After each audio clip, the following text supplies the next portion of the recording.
गवाही भी देना होगा तो वो गवाही दे सकते हैं, और मैं आपको टाइम दूंगा, आप मेरे को नाम दे दीजिएगा, गौरव के हाथ में लिख के दे दीजिए कि मैं गवाही देना मांगती हूँ, तो आप गवाही भी शेयर कर सकते हैं। इसके लिए मैं थोड़ा समय दूंगा।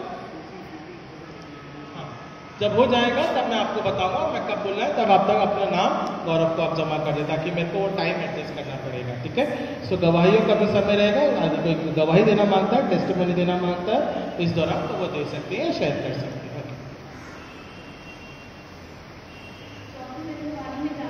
माइक माइक सिस्टर ये वाला माइक लेना पड़ेगा, वो पूरा उधर ले लेना। हाँ, चलिए दुआ करेंगे।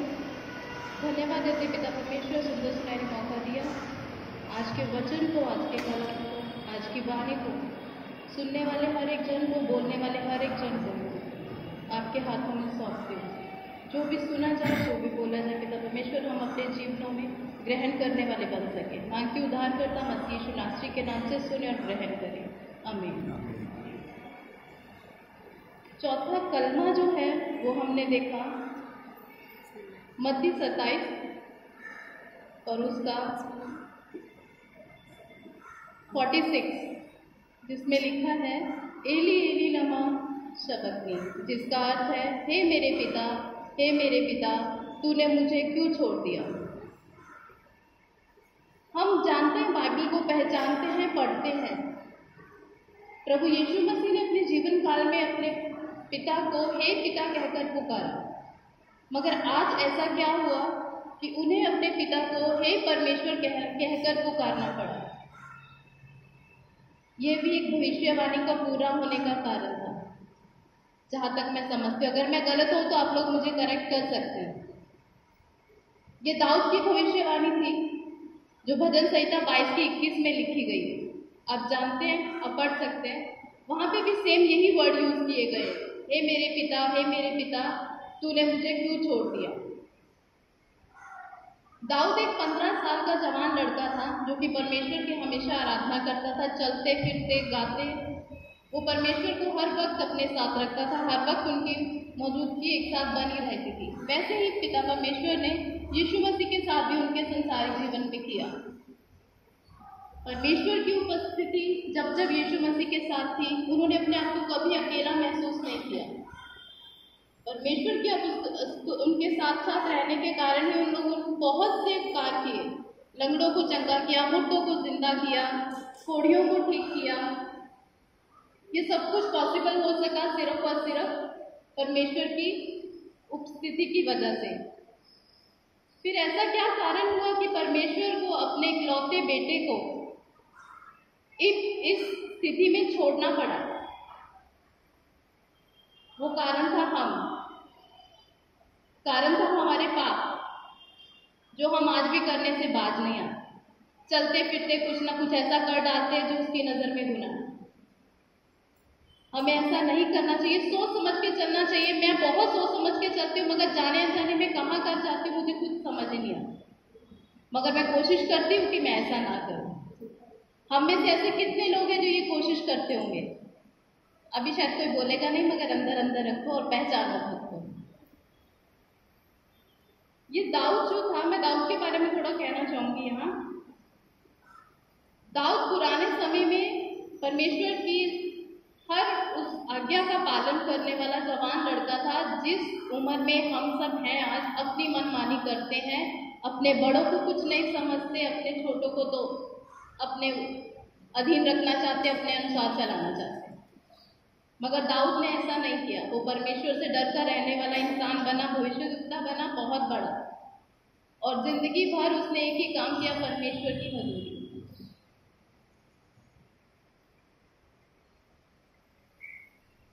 और दूसरी बात, दाऊद की भविष्यवाणी को पूरा करने के लिए परमेश्वर ने ये टाइम चुना जब उसका इकलौता बेटा क्रूस पर लटका है।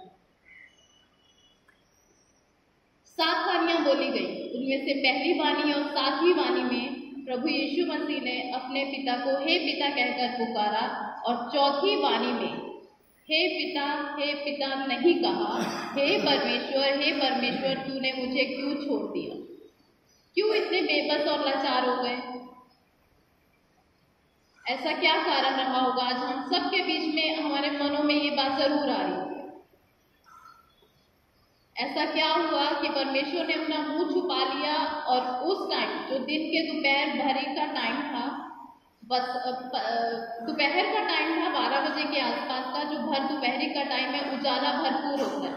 फसह का पर्व के दिन थे, मतलब फसल के आसपास पक जाती है, हर इंसान खुश होता है, उस टाइम का दिन था, उस टाइम का समय था, हर कोई खुश था। तो फिर ऐसा क्या हुआ कि परमेश्वर को भर दोपहरी में अंधेरा करना पड़ा, क्योंकि परमेश्वर भी डर गए थे, परमेश्वर अपने इकलौते बेटे की तकलीफ को नहीं देख पा रहे, हम भी नहीं देख पाते। मैंने परमेश्वर को कब जाना पहचाना, कहने को तो मैं बचपन से मसीह परिवार से हूँ।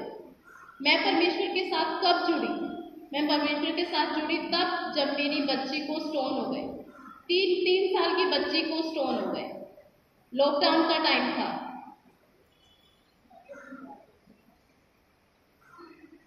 लॉकडाउन का टाइम था, कुछ नहीं कर सकते थे, कुछ नहीं कर सकते थे, फोन ही सहारा बचा था बस।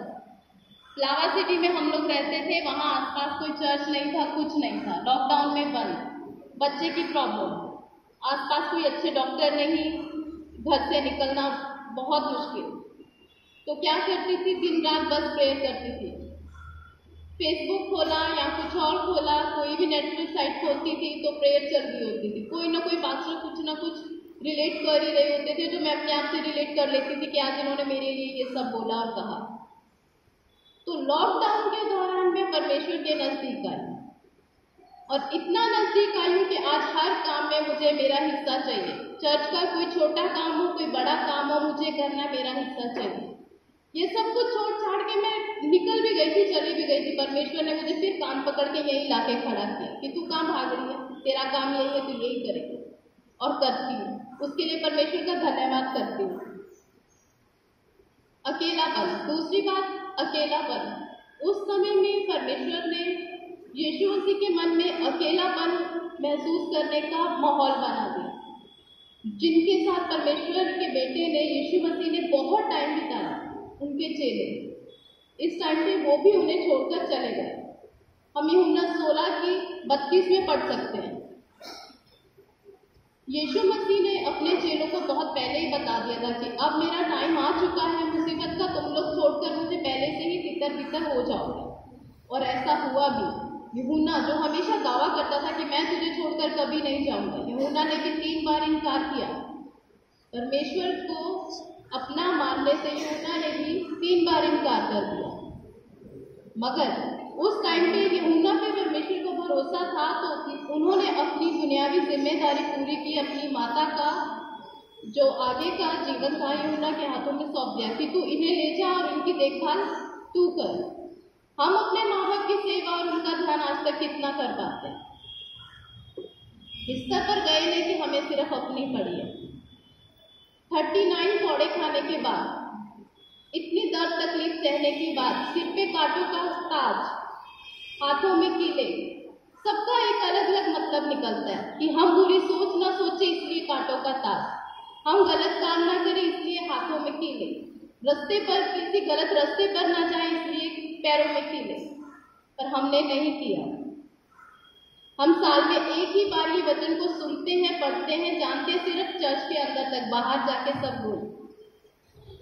ऐसा होता है, ये सच है। बाइबल के साथ है, चर्च के अंदर है तो सब ठीक है, बाहर जाके सब खत्म।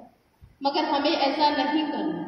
मैं नहीं कहती कि हमें यीशु मसीह की तरह उनके दिखाए हुए रास्ते पर ही चलना, पर हम कोशिश जरूर कर सकते हैं। माँ बाप को माँ बाप का दर्जा, बहन भाई को बहन भाई का, हस्बैंड वाइफ अपने रिलेशन में ऐसे बंधे रहें जैसे परमेश्वर ने उन्हें आज्ञा दी है। हर रिश्ते को निभाने का हमारे पास एक असूल है, एक इसमें रूल रेगुलेशन हमारे लिए बनाए गए हैं, हमें उनके मुताबिक चलना चाहिए। एक पिता ने रूल बनाया अपने बेटे के लिए कि तू जा और मेरे दूसरे बच्चों के लिए जो तकलीफ ना उठाए तो उनके लिए कुर्बान हो जा। कुर्बानी का मेमना बनाकर उसे लटका दिया गया हमारे लिए। तो हमें उनकी कुर्बानी को जाया नहीं जाने देना है, उनके ऊपर विश्वास रखना है। डिसिप्लिन की गोली से ज़्यादा, एक पास्टर है, मैं इंस्टाग्राम पर देखती हूँ, वो कहते हैं कि हमारा विश्वास जो है ना वो पैरासीटामोल या डिस्प्रिन की गोली जितना भी नहीं है। हमें कोई तकलीफ हो रही है, हम लोग दवाई खा लेंगे मगर दुआ नहीं करेंगे कि दुआ करके देखें कि शायद ठीक हो जाए। वो गोली की बनाने की, दवा को बनाने की अक्ल देने वाला कौन? हमारा खुदा। उस दवा को हमारे तक पहुंचाने वाला कौन? हमारा खुदा। मगर हमने उस खुदा पर यकीन ना करके किस पर किया? दवाई पर। मैं नहीं कहती कि आप लोग दवा ना खाएं, दवा खाएं, मगर दवा के साथ दुआ भी बहुत जरूरी है, जो काम करती है। मेरे जीवन में तो बहुत काम किया। तीसरी और आखिरी बात, हम सब ये क्यों भूल जाते हैं कि परमेश्वर ने जो किया हमारे लिए किया, वो हम किसी के लिए क्यों नहीं कर सकते? हम किसी के लिए कुर्बान हो सकते हैं? कुर्बान नहीं हो, किसी के लिए अपना थोड़ा एफर्ट डालो, किसी की हेल्प करो। मेरे नेबर में एक लड़की है जिसको फोन आता है कि ऐसा है कि किसी गरीब फैमिली को तुम्हारे थोड़ी सपोर्ट की जरूरत है, तुम थोड़ा पैसा दो। तो वो आके अपने माँ बाप पे चिल्लाती है कि तुमने ऐसा क्यों किया, मेरा नंबर वहाँ क्यों दिया। गवर्नमेंट जॉब करती है, टाटा हॉस्पिटल में डॉक्टर है, और अपने माँ बाप पे आके बहुत बुरी तरह से चिल्लाती है वो लड़की कि मेरा नंबर आगे पास क्यों किया। माँ बाप ने कुछ गलत नहीं किया, माँ बाप ने अपने बच्चे को एक रास्ता दिखाया कि तू उस रास्ते पर चल और किसी की मदद कर, मगर उसने नहीं की। उसने दो गुनाह किए, एक तो किसी की मदद ना करके, दूसरा अपने माँ बाप की नाफरमानी करके। तो हम अपने बाप की नाफरमानी ना करें, उसके दिखाए हुए रास्ते पर चले, जो कि चलना जरूरी है। और वो तो हमारा पिता परमेश्वर ऐसा महान है ना कि उसने अपने इकलौते पुत्र को दिया जिसने कभी गुनाह ही नहीं किया। कुरिन्थियों 5:21 में पढ़े ना, तो वो कहता है कि मैंने तो उसको कुर्बान होने के लिए दे दिया जिसने कभी तुम्हारे लिए गुनाह किया ही नहीं, उसको गुनहगार करके दे दिया। जिसने गुनाह कभी किया ही नहीं, हमने उसको भी गुनाहगार बना दिया और अपने पाप उस पर लाद दिए। क्या ये करना हमारे लिए सही था? जाने अनजाने में हुए इट्स ओके, मगर आगे अपने आप को, अपने बच्चों को इस बात के लिए प्रिपेयर करें। मैं अपने बच्चे को हर छोटी बात के लिए डांट देती हूँ, तो मुझे घर में हिटलर बोला जाता है, मगर अगर मैंने उसे नहीं सिखाया तो सिखाने वाला कोई नहीं। अभी बच्चों को हम लोग नहीं हाथ पकड़ के सिखाने बताने जाएंगे तो कोई नहीं। मेरी ननद के बच्चे आते, वो कभी हम लोगों को आके घर में सलाम दुआ कुछ नहीं, बस आते अपना खेलना कूदना शुरू। कोई घर में आया है उसको रिस्पेक्ट दो, उसको सलाम दुआ करो, उसको बैठने के लिए कहो, उसके साथ बात करो। अपना अपना फोन पकड़ के, अपना अपना कॉर्नर पकड़ के बैठने का क्या फायदा? टाइम मिला है इकट्ठे होने का, लॉकडाउन में सीखा कैसे एकदम अलग अलग हो गए थे। अभी टाइम है तो उसकी वैल्यू करो, क्योंकि आगे बीमारियों का कुछ भरोसा नहीं है, कौन किसको कान ला के पटकते। परमेश्वर की हजूरी में जुड़े रहो। ज्यादा टाइम ना लेते हुए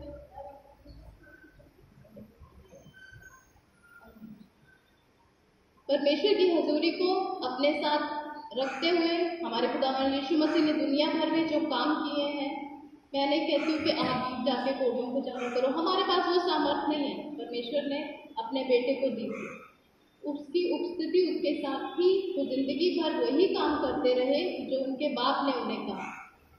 तो ऐसे पेरेंट्स, मैं भी आप लोगों से रिक्वेस्ट करूंगी कि अपने बच्चों को ठीक तरह से गाइड करें, उनके पुराने नियम से जोड़े रखें, उनको गीत की किताबों से जोड़े रखें।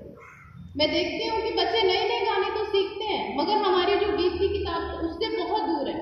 हमारे जवान भी ऐसे ही हैं, कोई भी गीत की किताब से रिलेट नहीं करते, और कभी कोई गाना गाना भी पड़े तो हमें ढूंढना पड़ता है, किसी को वर्ड्स याद नहीं है।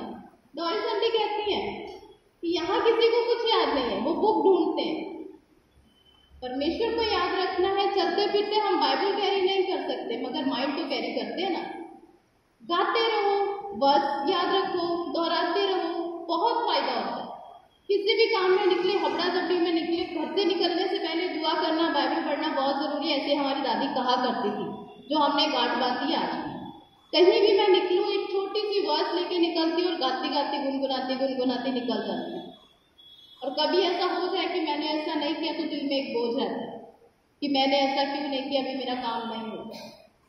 वो ऐसी नेगेटिव थिंकिंग मेरे मन में आती है, मगर ऐसा होता नहीं है, हो जाता है। क्योंकि मैं खुदा को बोलूँ, मेरा खुदा मुझे नहीं भूला। वो पहले देता है फिर लेता है। वो देने वाला खुदा है, वो मांगता नहीं है। अगर हम क्रूस की बात करें तो जब यीशु मसीह वहां लटके हुए थे, बेबस थे, अकेले थे, लाचार थे, तो इतनी सामर्थ रखने वाला परमेश्वर क्या वो अपने बच्चे को बचा नहीं सकता था? बचा सकता था। यहोशू को सूरज रोकने की अगर सामर्थ दे सकते हैं तो अपने बेटे को नहीं बचा सकते? यहोशू की कहानी हम सब में से सबको याद होगी, अगर जो बाइबल में ट्रस्ट रखते हैं। सिखाना, बच्चों को भी ये स्टोरी सुनानी सिखानी जरूरी है। मैं अभी यहोशू का नाम नहीं दूंगी, मगर छोटे बच्चों को पता ही नहीं यहोशू है कौन, क्या किया उसने। एलिया, मैं जान सकती हूँ आप में से किसको याद है कि एलिया ने क्या किया था? एलिया को किस चीज की बड़ी सामर्थ मिली थी? एलिया को बारिश रोकने की सामर्थ थी, और मूसा को समंदर फाड़नी थी। हिंदुइज्म में हम लोग देखने जाएं तो उन लोगों ने समंदर को रास्ता बनाया था, पत्थर पहाड़ डालकर, मगर हमारे खुदा ने मूसा को सामर्थ दी थी कि तू इसको 2 हिस्सों में काट डाल, तो हुआ, रास्ता बना। इतनी सामर्थ रखने वाला परमेश्वर, इतना बड़ा दिल रखने वाला परमेश्वर, क्या हमें यहाँ पर अपने परमेश्वर की स्तुति करने के लिए, आराधना करने के लिए वक्त ना दे? ऐसा हो नहीं सकता। अपने परमेश्वर को, अपने मसीह यीशु की कुर्बानी को याद रखते हुए हमें हर वक्त उनकी वो याचनाएं जो उन्होंने क्रूस पर ली है याद रखना जरूरी है। अभी इसी बात के साथ, इसी विश्वास के साथ यहाँ से विदा लूंगी कि अगले साल हम सब मिलेंगे और दुआ करते रहेंगे, और छोटी छोटी कहानियां अपने बच्चों को एज ए एग्जाम्पल कहीं ना कहीं सेटल अपनी लाइफ से करके सुनाते रहेंगे, बताते रहेंगे। मैं बहुत कोशिश करती हूँ मेरे बच्चे को छोटी छोटी बातें सुनाने की, सिखाने की, समझाने की, और उम्मीद करती हूँ कि आप सब भी करेंगे। और यूथ से रिक्वेस्ट करती हूँ कि आप लोग छोटे नहीं, जो जवान लोग रहते हैं वो ही ज़्यादा काम कर पाते हैं। जवान लोगों को चाहिए, दाऊद छोटा नहीं था, 15 साल की उम्र थी, और देखो उसने एक भविष्यवाणी, एक पूरी किताब लिख डाली जो सारी दुनिया उसकी पढ़ती है। मैं नहीं कहती आप कोई किताब लिखो, मगर आप परमेश्वर को टाइम तो दो। एक बेचारी रिया एफर्ट लेती है बहुत, मगर बाकी यूथ है कि अपने अपने कामों में बिजी है। अरे भाई, जिसने तुम्हें इस लायक बना दिया, तुम उस परमेश्वर को क्यों छोड़ रहे हो? उसको छोड़ने के लिए किसी ने आपसे नहीं कहा, ना कोई पेरेंट्स कहता होगा, ना आपका मन मानता होगा। टाइम निकालो, टाइम एडजस्ट करो। हमारा ये भी इसलिए है, नहीं तो वो काम काज छोड़ के बैठा होता है कि जाने दो, हो जाएगा बाद में। तो यूथ, हम सब की तरफ से आप लोगों से रिक्वेस्ट है कि प्लीज आप आओ और चर्च में अपनी पूरी हिस्सेदारी निभाओ। चर्च अभी आप ही की जिम्मेदारी है आगे, और बाइबल सीखो, सिखाओ, दूसरों को भी हेल्प करो, और गीत की किताब के गाने सीखने की कोशिश करो। Thank you so much.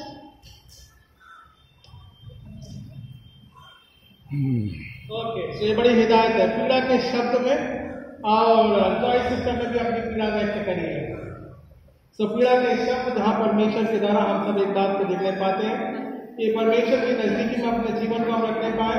It is the base of solvation, हमारे जीवन का उद्धार है, और साथ ही साथ में प्रभु यीशु मसीह हमारे और आपके लिए उद्धार के रूप में वो ठहराता है। It is a divine love.